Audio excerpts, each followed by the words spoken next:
Il est curieux de voir comment certains liens ressemblent à une ombre collée à la peau. Peu importe combien tu avances, combien tu changes ou combien tu essaies de regarder vers l'avant, cette ombre insiste pour marcher avec toi, te rappelant ce qui a été, ce qui n'est plus et ce qui te fait encore mal à admettre. Et même si tout le monde te dit que surmonter est une question de temps, tu sais que ce n'est pas si simple, parce qu'il ne s'agit pas d'oublier quelqu'un, mais de se débarrasser du poids invisible qu'il a laissé en toi. Si tu es ici, c'est parce que tu en as assez de traîner cette ombre. Tu as compris que rester accroché te consume plus que ce qu'il t'apporte, et tu as besoin d'entendre quelque chose de réel. Pas de belles phrases, ni de motivation superficielle. Tu as besoin de vérité, même si elle fait un peu mal. Et la vérité est celle-ci. Personne ne viendra te sauver de ce que tu ressens. Personne ne portera ta blessure, personne ne soutiendra tes longues nuits, personne ne sortira cette personne de ton esprit. Ce travail est le tien, et le tien seul. Mais voici ce que presque personne ne te dit. Guérir n'est pas une faiblesse, c'est de la discipline. Se détacher n'est pas de la froideur, c'est de l'intelligence émotionnelle. Et laisser partir ne signifie pas perdre, mais récupérer la seule chose qui t'appartient vraiment, ta paix. Le stoïcisme ne te demande pas d'ignorer ce que tu as ressenti, il te demande de ne pas être esclave de cela. Il t'apprend à marcher fermement, même quand le cœur tremble. Cette vidéo est pour toi si tu en as assez de prétendre que tu vas bien. Si tu es prêt à te confronter à toi-même sans excuse, si tu veux arrêter de dépendre d'une présence qui n'existe plus. Ici, je ne vais pas te parler doucement, je vais te parler avec réalité. Parce que c'est la seule façon de couper le fil émotionnel qui te maintient attaché au passé. Reste jusqu'à la fin si tu es prêt à te rétablir, à te retrouver, à redevenir à toi. À te détacher une fois pour toutes. 1. Réponds avec conscience. Rompre un lien émotionnel ressemble à marcher dans une pièce sombre, pleine de câbles emmêlés. Chaque pas que tu fais sans réfléchir te fait trébucher, te fait tomber et te donne l'impression de ne pas avancer. Mais lorsque tu allumes une seule lumière, même si elle est faible, tu vois clairement où poser le pied et comment bouger sans continuer à te blesser. Cette lumière est la conscience, et sans elle, tu vas répéter les mêmes schémas qui te gardent attaché à celui qui n'est plus là. Répondre avec conscience, c'est arrêter de réagir comme si tes émotions étaient les maîtresses de ta vie. Quand tu te souviens de cette personne, quand une pensée qui te lie au passé te vient, quand la nostalgie te frappe comme une vague inattendue, la plupart des gens agissent automatiquement et cherchent ce qui n'existe plus. Ils envoient des messages impulsifs, ouvrent de vieilles conversations, vérifient les réseaux sociaux, imaginent des scénarios qui ne vont pas se produire et s'enfoncent dans un état mental qui ne fait que prolonger la blessure. Ce n'est pas ressentir, c'est perdre le contrôle. Le stoïcisme t'apprend autre chose. Il t'apprend que tu n'es pas ton émotion, tu es celui qui décide quoi en faire. L'émotion apparaît, oui, mais tu choisis si tu la nourris ou si tu la laisses partir. Quand tu commences à répondre avec conscience, tu prends du recul par rapport à ce que tu ressens, non pas pour le nier, mais pour l'observer comme si tu regardais un film de ta propre vie. Tu ne réagis plus, tu analyses, tu n'implores plus, tu comprends. Tu ne poursuis plus, tu comprends que la dignité vaut plus que n'importe quelle impulsion. Beaucoup pensent que répondre avec conscience signifie devenir froid. Mais ce n'est pas le cas. Cela signifie que tu n'es plus disposé à laisser tes émotions prendre des décisions que ta raison n'approuverait pas. Cela signifie que tu ne vas pas permettre qu'un souvenir te humilie. Cela signifie que tu vas réfléchir avant d'agir, même si cela te fait mal. La conscience t'oblige à avoir des conversations inconfortables avec toi-même. Elle t'oblige à te demander pourquoi tu continues à attendre ce qui ne reviendra pas. Pourquoi tu continues à imaginer ce qui est déjà terminé? Pourquoi tu continues à réagir comme si tu dépendais émotionnellement de cette personne? La conscience dénude tes attachements et te montre où tu perds de l'énergie, de la dignité et du temps. Et même si cela fait mal, cela te libère aussi. Répondre avec conscience est un acte de respect de soi. C'est choisir de ne pas envoyer un message que tu sais te mettra dans une position de faiblesse. C'est t'arrêter avant de tomber dans le cercle vicieux de vérifier chaque détail de la vie de cette personne. C'est rompre la chaîne de pensées obsessionnelles qui te mènent au même lieu de vide et de frustration. C'est te dire à toi-même « Cela ne me construit pas, je ne vais pas le nourrir ». Quand tu commences à agir à partir de la conscience, quelque chose en toi change. Tu n'as plus besoin que l'autre personne te donne une clôture parce que tu commences à la générer avec tes propres décisions. Tu ne cherches plus des signes là où il n'y en a pas parce que tu comprends que s'obstiner sur ce qui t'a fait du mal est une forme d'autodestruction émotionnelle. Tu ne veux plus retourner là où tu n'as pas été valorisé parce que tu reconnais que ta paix vaut plus que n'importe quelle nostalgie déguisée en amour. Répondre avec conscience est le premier pas pour retrouver ta force intérieure. C'est la base de tout ce qui vient après. C'est la façon la plus mature de dire à ton esprit que tu ne seras plus son prisonnier, que tu ne vas plus vivre en réagissant au passé et que tu ne vas plus permettre qu'un souvenir contrôle ton présent. Si tu réussis à maîtriser ce point, tu commences à retrouver du pouvoir. 2. Lâche ce qui est déjà parti. S'accrocher à quelqu'un qui n'est plus là ressemble à essayer de retenir de l'eau avec les mains. Plus tu serres fort, plus elle s'échappe rapidement entre tes doigts. Et le pire, c'est que pendant que tu essaies de retenir ce qui est déjà parti, tu te retrouves sans force, sans énergie et sans dignité. Lâcher prise n'est pas facile, mais continuer à s'accrocher à quelque chose qui est déjà mort te vide l'âme. Lâche ce qui est déjà parti, non pas parce que tu es indifférent, mais parce que tu as compris que s'obstiner sur ce qui est perdu est une forme silencieuse de te faire du mal. Parfois, on se convainc que garder le souvenir vivant est un signe d'amour, mais souvent c'est un signe de peur. Peur d'accepter que c'est fini, peur de faire face au vide, peur de se reconstruire sans cette histoire qui t'a accompagné si longtemps. Cependant, s'accrocher au passé ne le fait pas revivre. Cela le déforme seulement. Cela le transforme en une version idéalisée qui n'existe pas et te maintient coincé dans une fantaisie qui ne te laisse pas avancer. Le stoïcisme est clair à ce sujet. Il te rappelle que tu n'as pas de contrôle sur ce que les autres personnes décident, ressentent ou font. Tu as seulement le contrôle sur la manière dont tu réponds. Et quand tu comprends cela, tu arrêtes de te battre avec la réalité. Tu arrêtes d'essayer de convaincre quelqu'un de rester. Tu arrêtes de mendier une place dans une vie qui a choisi de continuer sans toi. Tu acceptes que ce qui est terminé est terminé. Non pas avec une tristesse résignée, mais avec une maturité qui dit « Je ne vais pas lutter là où il n'y a plus rien à gagner ». Lâcher prise n'est pas effacer les souvenirs, ni prétendre que ça n'a pas fait mal, ni agir comme si ça n'avait jamais compté. Lâcher prise, c'est permettre au passé de rester dans le passé. C'est te dire « ceci n'est plus là et c'est bien ainsi ». C'est prendre une distance émotionnelle de ce que tu ne peux pas changer. C'est interrompre cette habitude toxique de revivre des conversations, d'analyser des signaux inexistants ou d'imaginer des fins alternatives. Quand tu t'accroches, le passé te domine. Quand tu lâches prise, tu récupères ton pouvoir. Beaucoup de personnes ne lâchent pas prise parce qu'elles croient que lâcher prise signifie perdre. Mais la vérité est que s'accrocher à ce qui n'existe plus te fait perdre plus. Tu perds la paix, tu perds la clarté, tu perds des opportunités réelles que tu pourrais vivre aujourd'hui. Lâcher prise n'est pas renoncer à l'amour que tu as ressenti, c'est renoncer à la souffrance inutile que tu continues de porter. C'est reconnaître que tu ne peux pas continuer à construire ton présent à partir de la nostalgie, parce que la nostalgie déforme et te fait croire que le passé était mieux qu'il ne l'était vraiment. Lâcher prise implique aussi d'accepter ta dignité. Accepter qu'il ne vaut pas la peine de rester là où tu n'es plus une priorité.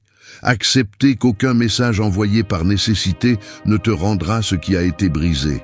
Accepter que ta valeur ne diminue pas parce que quelqu'un a décidé de partir.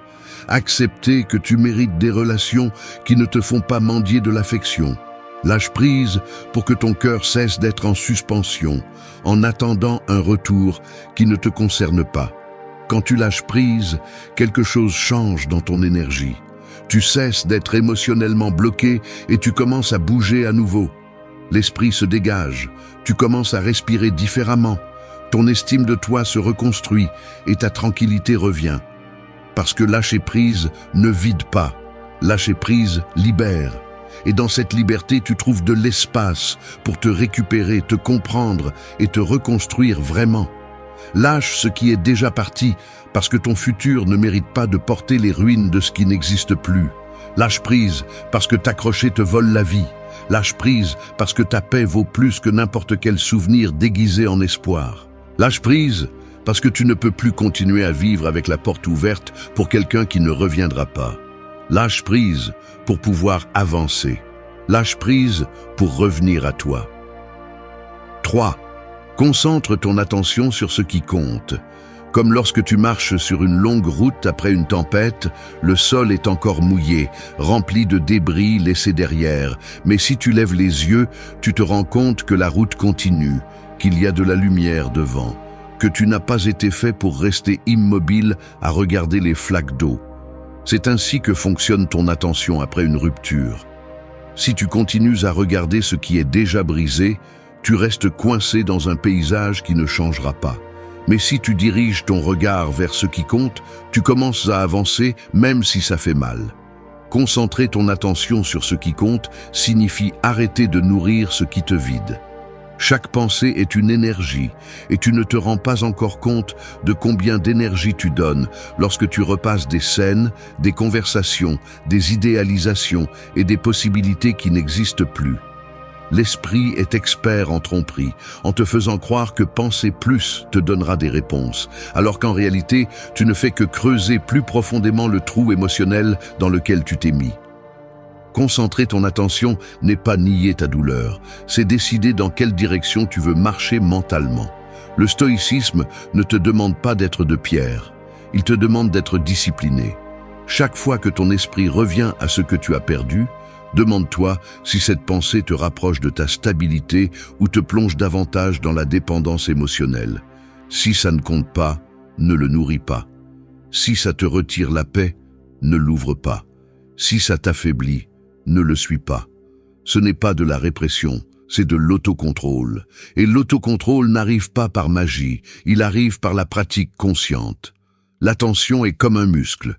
Si tu l'exerces dans la bonne direction, il devient fort et te soutient même lorsque le cœur veut te saboter. Mais si tu l'exerces uniquement en direction du passé, tu deviens accro à revivre ce qui t'a fait du mal. Beaucoup de personnes n'avancent pas parce qu'elles continuent à consacrer plus de temps mental à celui qui les a blessés qu'à leur propre reconstruction. Concentrer ton attention sur ce qui compte implique une décision radicale. Cesser d'être esclave de tes distractions émotionnelles. En pratique, cela signifie te poser des questions inconfortables. Est-ce que ce à quoi je pense me sert ? Est-ce que ça me rapproche de la version de moi que je veux être ? Ou est-ce que ça m'attache à une histoire qui est déjà terminée ? L'esprit aime la répétition, même quand cette répétition te fait mal. C'est pourquoi tu dois être plus fort que ta nostalgie. Tu dois diriger ton attention comme si tu étais le conducteur de ton propre véhicule émotionnel, parce que tu l'es, et si tu ne prends pas le volant, tes blessures le feront pour toi. Quand tu commences à rediriger ton attention, quelque chose en toi s'ordonne. Tu commences à retrouver la clarté. Tu commences à te rappeler qui tu étais avant de devenir quelqu'un qui vivait en fonction d'une autre personne. Tu commences à remarquer que le monde continue, que ta vie n'est pas terminée, qu'il y a encore des choses à construire qui ont besoin que tu sois présent, pas prisonnier. Concentrer ton attention sur ce qui compte te rend le pouvoir de choisir.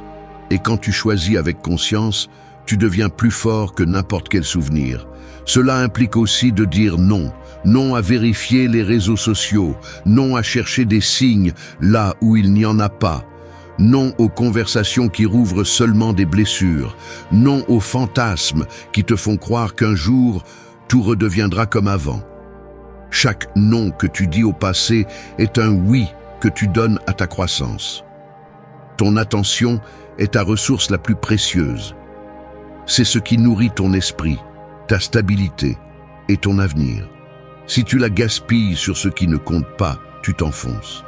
Si tu l'investis dans ce qui compte, tu renais. 4. Apprends de la douleur. Ressentir de la douleur émotionnelle ressemble à toucher une surface chaude. La réaction immédiate est de retirer la main, de l'éviter, de prétendre que rien ne s'est passé. Mais si tu observes attentivement, cette chaleur t'apprend quelque chose, où tu ne dois plus poser la main, quelles limites tu ne peux pas franchir et quelles décisions tu dois prendre pour ne pas te brûler à nouveau. La douleur n'est pas là pour te détruire, elle est là pour t'enseigner ce que tu ignorais. Apprendre de la douleur est l'une des étapes les plus inconfortables, mais les plus nécessaires, lorsque tu te détaches émotionnellement de quelqu'un. La plupart des gens tentent de fuir la douleur, la couvrent de distractions, de souvenirs idéalisés, d'espoir vide ou de l'obsession que tout aurait dû se terminer autrement. Mais le stoïcisme est clair. La douleur ne doit pas être évitée. Elle doit être comprise. Si tu ne la comprends pas, elle se répète. Si tu la nies, elle te contrôle. Si tu lui fais face, elle te libère.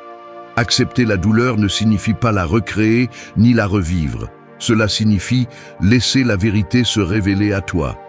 Ce que tu as ignoré, ce que tu as donné en trop, ce que tu espérais qui n'était pas réel, où tu as cédé ta valeur, où tu as perdu ta voix, et, surtout, à quel moment tu as cessé d'être toi-même pour soutenir quelque chose qui était déjà brisé. La douleur apporte des réponses, mais seulement si tu es prêt à la regarder en face. Apprendre de la douleur implique également de renoncer à la version romantique de l'histoire. Beaucoup de gens souffrent plus de l'histoire qu'ils ont imaginée que de ce qu'ils ont réellement vécu. Idéaliser te maintient attaché à une illusion. Analyser avec maturité te ramène à la réalité. Et la réalité, bien qu'elle frappe fort, est la seule qui te permet de vraiment lâcher prise. La douleur te montre tes limites, révèle tes peurs, te permet de voir clairement où tu agissais par nécessité et non par amour-propre. Et c'est ici que le stoïcisme devient un outil puissant. Il te rappelle que la douleur est inévitable, mais que la souffrance prolongée est optionnelle. Il te rappelle que chaque émotion intense peut être utilisée comme guide et non comme condamnation. Il te rappelle que la vie ne s'arrête pas pour ce que tu as perdu, mais que tu peux t'arrêter si tu t'accroches à ce qui n'existe plus. Quand tu apprends de la douleur, tu arrêtes de chercher des coupables et tu commences à assumer la responsabilité. Non pas pour te punir, mais pour grandir. Tu te demandes quel schéma tu as répété, quels signaux tu as ignorés, pourquoi tu as accepté moins que ce que tu méritais. Et ces questions, bien qu'inconfortables, sont le début d'une nouvelle version de toi, une version plus forte, plus consciente, plus sélective.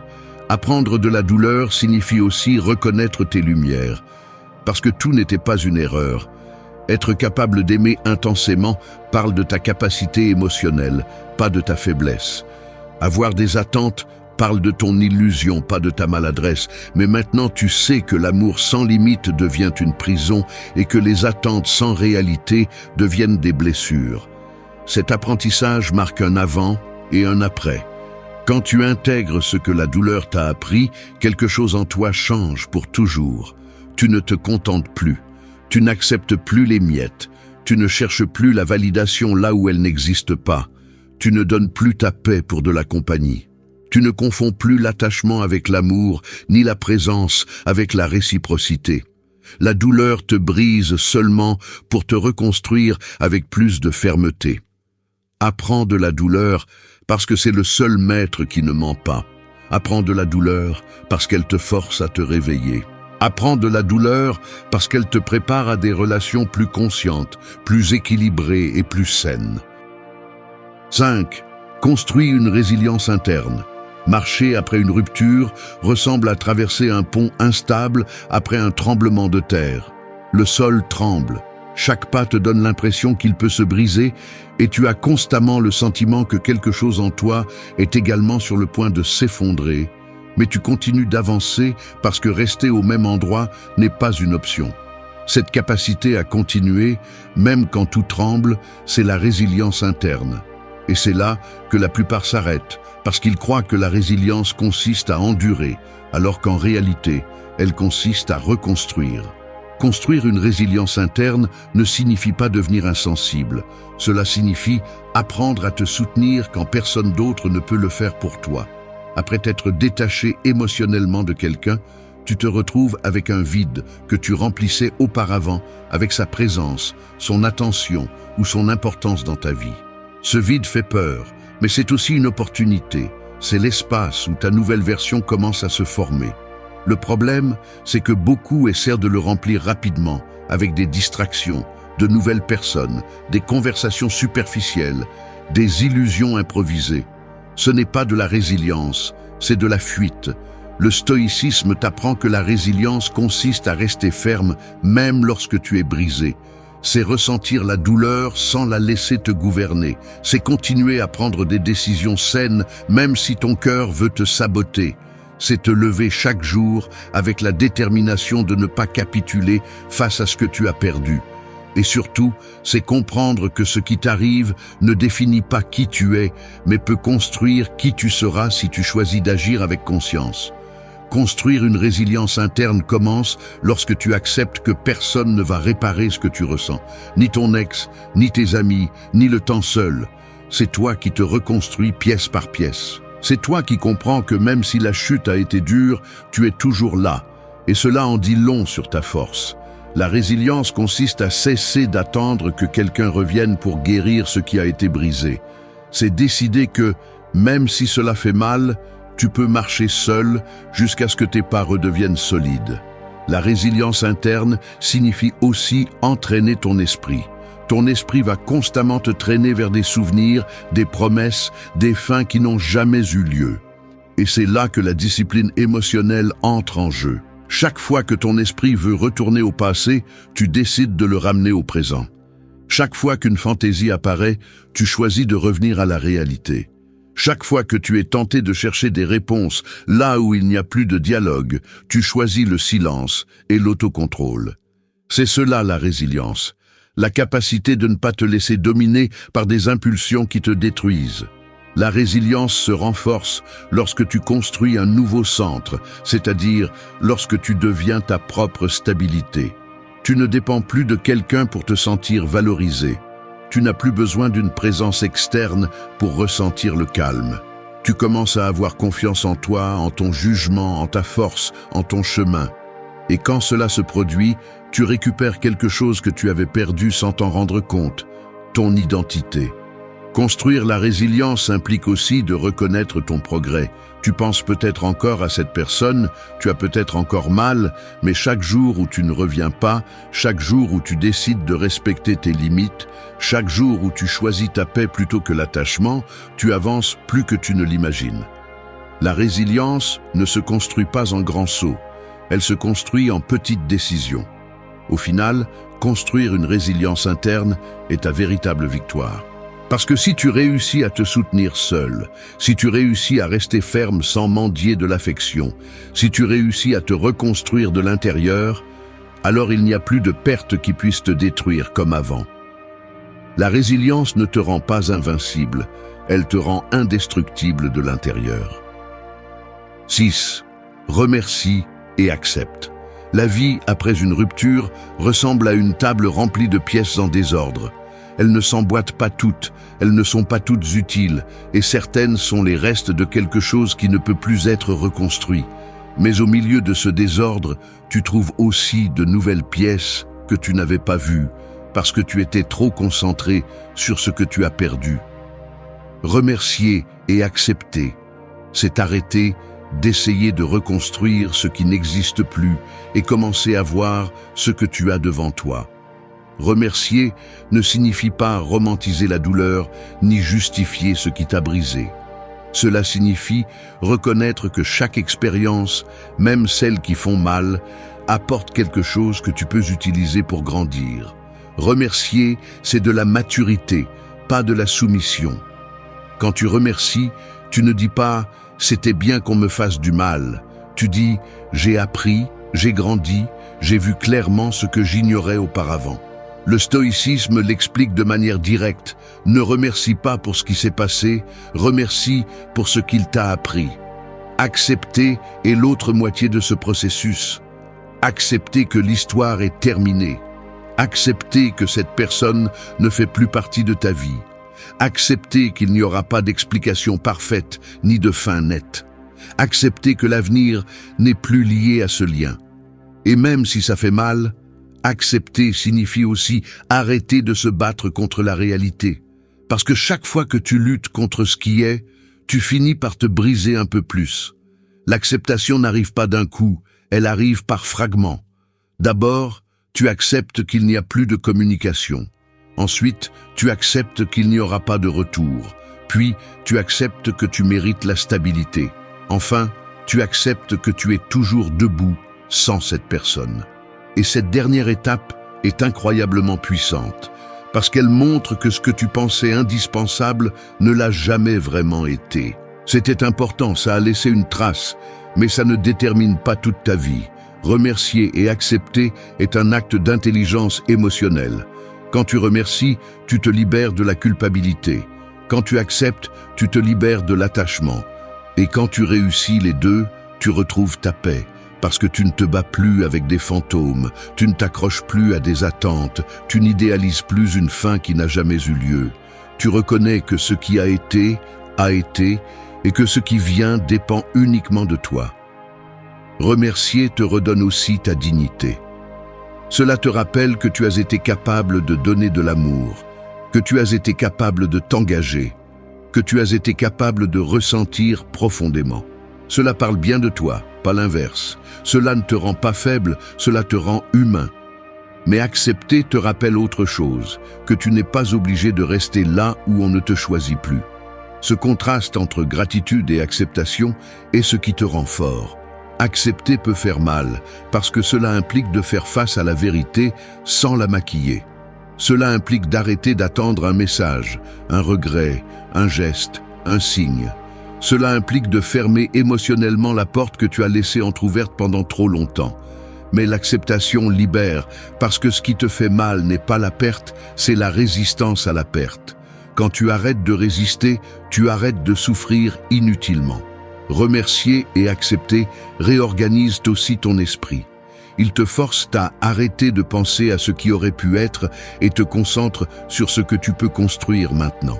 Ils te sortent du mode victime et te rendent le contrôle. Ils te permettent de regarder ta vie avec de nouveaux yeux. Et surtout, ils te donnent la permission d'avancer sans sentir que tu trahis ton passé. Si tu remercies pour ce que tu as appris et acceptes ce qui est terminé, tu deviens quelqu'un d'émotionnellement souverain. Tu n'as plus besoin que quelque chose revienne pour te sentir en paix. Tu n'as plus besoin d'explications pour dormir tranquille. Tu n'as plus besoin d'imaginer des fins alternatives. Tu te contentes de la réalité, parce que tu sais que c'est là que réside ton véritable pouvoir. 7. Retourne à toi-même. Perdre quelqu'un qui était important ressemble à entrer dans une maison après un incendie. Les pièces qui étaient autrefois un refuge sont maintenant vides. L'air sent ce qui n'existe plus et les murs montrent des marques de ce qui a été vécu. Mais dans tout ce scénario, il y a aussi l'espace où tu peux te reconstruire à partir de zéro. Retourner à toi-même, c'est précisément cela. Arrêter de marcher parmi les décombres des autres et commencer à construire ton propre lieu intérieur. Retourner à toi-même ne signifie pas te fermer au monde ou devenir froid. Cela signifie se rappeler qui tu étais avant de devenir une extension émotionnelle de quelqu'un. Parfois, sans t'en rendre compte, tu as cédé des parties de ton identité pour maintenir en vie une connexion qui n'avait plus de vie. Tu as cédé de l'espace, du temps, des limites, de l'énergie et même des rêves. Et quand cette personne est partie, tu as aussi senti que tu étais sans structure. Mais l'absence n'efface pas qui tu es. Elle te force seulement à te retrouver. Le stoïcisme le rend clair. Aucune personne extérieure ne doit devenir le centre de ta stabilité, parce que si ton axe est en dehors de toi, tout mouvement extérieur te fait tomber. Retourner à toi-même, c'est récupérer cet axe. C'est regarder ta vie avec honnêteté et te demander où tu t'es perdu, où tu t'es brisé, où tu as cessé de t'écouter. C'est retourner à ton propre territoire émotionnel et le revendiquer comme le tien. Retourner à toi-même signifie aussi te reconnecter avec tes besoins réels, pas ceux que la relation t'a obligé à reporter. Tu as besoin de repos mental, tu as besoin d'ordre interne, tu as besoin de nouveaux objectifs, tu as besoin de routines qui te renforcent, tu as besoin de gens qui ajoutent et ne t'épuisent pas. Souvent, quand tu es émotionnellement attaché à quelqu'un, tu t'oublies complètement. Tu deviens spectateur de ta propre vie. Retourner à toi, c'est reprendre le rôle principal. Ce processus nécessite une confrontation. Tu ne peux pas retourner à toi si tu continues à idéaliser celui qui est parti. Tu ne peux pas retourner à toi si tu continues à revoir ce qui aurait pu être. Tu ne peux pas retourner à toi si tu continues à te comparer à la nouvelle vie de cette personne. La comparaison détruit l'identité, la nostalgie déforme la mémoire, et l'obsession t'éloigne de toi comme rien d'autre. Retourner à toi commence quand tu décides de couper ces habitudes. Cela implique aussi de retourner à tes valeurs, à ce que tu crois vraiment, à la façon dont tu veux vivre, aux décisions que tu avais abandonnées pour prioriser quelqu'un d'autre. Quand tu reviens à tes principes, tu retrouves la cohérence, et la cohérence te redonne de la force émotionnelle. Tu n'as pas besoin que quelqu'un revienne pour te sentir solide. Il te suffit de rester fidèle à ce que tu es. Retourner à toi-même, c'est te rappeler de tes capacités. Savoir que tu peux avancer seul, savoir que tu peux reconstruire ta stabilité, savoir que tu peux te réinventer, savoir que tu peux accomplir des choses même avec le cœur blessé. Parce que oui, ça fait mal, mais ça te pousse aussi. Ça te force à te voir comme tu ne t'étais jamais vu. Et cela, même si c'est difficile, c'est la croissance dans sa forme la plus pure. Dans ce processus, ton estime de toi joue un rôle fondamental. Une rupture peut te faire douter de ta valeur. Elle peut te faire sentir remplaçable, insuffisant, oubliable. Mais c'est une illusion créée par la douleur. Tu n'as pas besoin de la validation de quelqu'un pour confirmer ton importance. Ta valeur ne diminue pas parce que quelqu'un a décidé de suivre son chemin. Ta valeur reste intacte, mais tu dois la récupérer avec des actions, pas avec des mots. 8. Choisis la paix plutôt que l'attachement. L'esprit, lorsqu'il s'accroche à quelqu'un qui n'est plus là, se comporte comme une pièce pleine d'échos. Tout résonne, tout revient. Tout te poursuit, même si cela n'existe plus dans la réalité. Mais si tu ouvres une fenêtre et laisses entrer de l'air frais, l'écho perd de sa force. Choisir la paix plutôt que l'attachement, c'est précisément cela. Ouvrir cette fenêtre mentale que tu as si souvent gardée fermée par peur d'accepter que l'histoire est terminée. Choisir la paix ne signifie pas que tu ne t'en souciais pas. Choisir la paix signifie que tu n'es plus disposé à te détruire pour ce qui est parti. L'attachement, lorsqu'il reste sans objet, se transforme en souffrance. Il te fait insister sur les souvenirs, sur les fantasmes, sur les possibilités qui n'existent plus. Il nourrit l'idée que tu as besoin de cette personne pour être complet, alors qu'en réalité, tout ce dont tu as besoin est d'arrêter d'idéaliser ce qui est déjà mort. L'attachement t'enchaîne, la paix te libère. Le stoïcisme te l'enseigne de manière directe. La souffrance naît de l'attachement à ce que tu ne peux pas contrôler. Tu ne peux pas contrôler les sentiments des autres. Tu ne peux pas contrôler leurs décisions. Tu ne peux pas contrôler leur retour ni leur absence. Mais tu peux contrôler ta réaction, ton approche, ton chemin émotionnel. Choisir la paix, c'est reconnaître cette différence et agir à partir de la maturité, pas de la carence. L'attachement a de nombreuses formes. Parfois, il se déguise en espoir.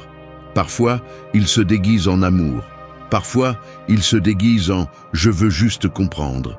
Mais au fond, c'est de la peur. Peur de lâcher prise, peur d'avancer, peur d'accepter que le futur que tu as imaginé ne sera plus. Cette peur te maintient coincé dans une histoire qui est déjà terminée. La paix arrive lorsque tu décides d'avancer sans demander la permission au passé. Choisir la paix plutôt que l'attachement implique de renoncer au drame interne. Cette bataille mentale de revoir chaque détail, chaque message, chaque geste. Cette habitude de chercher des signes là où il n'y en a pas. Cette obsession d'imaginer des conversations qui n'auront jamais lieu. Tout cela est du bruit, et le bruit ne laisse pas guérir. Lorsque tu choisis la paix, tu commences à couper chacune de ces pensées à la racine. Tu ne leur donnes pas d'espace, tu ne les nourris pas, tu ne les acceptes pas comme vérité. Choisir la paix implique également de renoncer à la nécessité de clore des histoires parfaites. Toutes les relations ne se terminent pas par un discours émouvant, une explication profonde, une séparation de film. Certaines se terminent en silence, d'autres se terminent avec des doutes, d'autres encore se terminent avec des blessures ouvertes. Et accepter cela fait partie de choisir la paix. Parce que si tu attends que tout se termine comme tu le souhaites, tu resteras coincé à attendre quelque chose qui n'arrivera peut-être jamais. La paix n'arrive pas automatiquement. C'est une décision. Une décision que tu devras prendre tous les jours au début. Chaque fois que l'esprit voudra retourner au passé, tu choisis la paix. Chaque fois que le cœur demandera à retourner là où tu n'es plus le bienvenu, tu choisis la paix. Chaque fois que ton ego voudra chercher des réponses chez celui qui t'a déjà laissé derrière, tu choisis la paix. Cette répétition forme ta nouvelle identité émotionnelle. Choisir la paix plutôt que l'attachement exige une force intérieure. Tout le monde ne le fait pas. Beaucoup préfèrent rester accrochés parce que lâcher prise leur donne le vertige. Mais tu ne cherches pas le confort émotionnel. Tu cherches la liberté. Et la liberté émotionnelle n'arrive que lorsque ton bien-être pèse plus que n'importe quel souvenir. Choisir la paix est un acte d'amour de soi si profond qu'il transforme la façon dont tu vois le monde. Lorsque tu choisis la paix, tu retrouves la clarté. Tu cesses de vivre dans un cycle interminable de doutes. Tu cesses de dépendre de réponses qui n'existent plus. Danke, dass du bis zum Ende des Videos geblieben bist. Wenn du alles gesehen hast, kommentiere, ich bin stoisch, als unser geheimes Zeichen, um zu wissen, dass du ein wahrer Schüler des Stoizismus bist. Vergiss nicht, den Kanal zu abonnieren und das Video zu liken, wenn es dir gefallen hat. Wir sehen uns im nächsten Video und denke daran, kultiviere weiterhin deinen stoischen Geist.